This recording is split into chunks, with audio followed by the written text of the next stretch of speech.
বন্ধুরা, আজকে আমি একটা রেসিপি রান্না করব, নিরামিষ রেসিপি। এখানে নিয়ে নিয়েছি আমি ওল কচু। আপনারা ওল কচু চেনেন কিনা? এই যে এটা হচ্ছে ওল কচু। ওল কচু নিয়েছি বেশি করে একটু কেটে। এখানে নিয়েছি বেগুন, পটল আর ঝিঙে, এইভাবে কেটে নিয়েছি। বেগুন, পটল, ঝিঙে। এখানে নিয়েছি আলু, আলাদা করে কেটে নিয়েছি, একসাথে করিনি কারণ এটা ভাজতে হবে আলাদা করে। আর এখানে নিয়েছি মিষ্টি কুমড়ো, আর এখানে একটু আদা জিরে বেটে নিয়েছি। এগুলি সব জোগাড় করে নিয়েছি। এখানে একটুখানি লঙ্কা বাটা যায়, কিন্তু আমি লঙ্কাটা বাটিনি, আমরা বেশি একটা ঝাল খাবো না বলে, তাই একটুখানি একটা সিটি দিয়ে নেব। গোটা একটা সিটি দেবো না, শস যখন শব্দ হবে তখনই আমি এটা বন্ধ করে দেব। বেশি গলে গেলে আবার এটা তলো। এভাবে অল্প ভাপিয়ে নিয়েছি, সেরকম কিন্তু নরম হবে না, যাতে ভাজা যায় সেরকমভাবে একটু ভাপিয়ে নিতে হবে।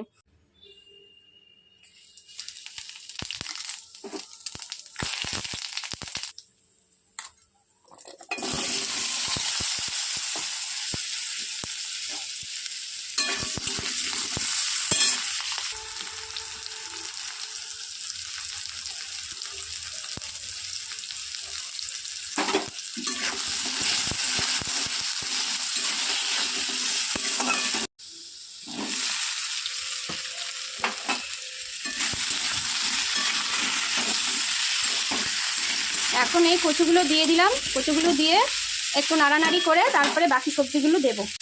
এখন এই সবজিগুলো দিয়ে দিচ্ছি। সবজিগুলো দিয়ে এই যে নেড়ে নিয়ে হলুদ লবণ দিয়ে এই যে এখন একটু ঢেকে দিলাম। মোটামুটি আধা ভাজা হয়ে গেছে। এখন এখানে দিয়ে দিব জিরে আর আদা বাটা, একটু ধনের গুঁড়ো দিয়েছি সাথে।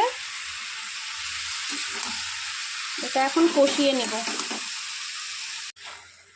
সবজিটা আমার কষানো হয়ে গেছে। এই তরকারিটাতে অনেকে ডালের বড়ি দিয়েও করে, আজকে আমি ডালের বড়ি দিচ্ছি না, আমি অন্য সময় অনেক সময় ডালের বড়ি দিয়ে থাকি। এখন জল দিয়ে দেব। জলটা যদি গরম করে দেওয়া যায় খুব ভালো হয়, যেহেতু আমার পাশের গ্যাসটা ফাঁকা নেই, অন্য তরকারি বসানো, তাই আমি জলটা আবার গরম করে দিতে পারলাম না। জলটা গরম করে দিলে বেশি ভালো হয়। এই যে তরকারিটা আমার প্রায় হয়েই এসেছে। একটুখানি কচু আর একটু আলু তুলে নিয়ে একটু গলিয়ে আবার ছেড়ে দেব হাতা দিয়ে। আর এখানে গোটা গরম মশলা আমি সোমবার দিয়েছি। এখন একটু ঘি দিয়ে দিচ্ছি, বেশি দিলাম না, যেহেতু বেশি খাবো না, যার যেমন পরিমাণ লাগবে সে সেরকম দেবেন। তেজপাতার ডাটা ছিল একটা, যাই হোক। তো এইভাবে আপনারা তরকারিটা রান্না করে খাবেন, দেখবেন খুব ভালো লাগে।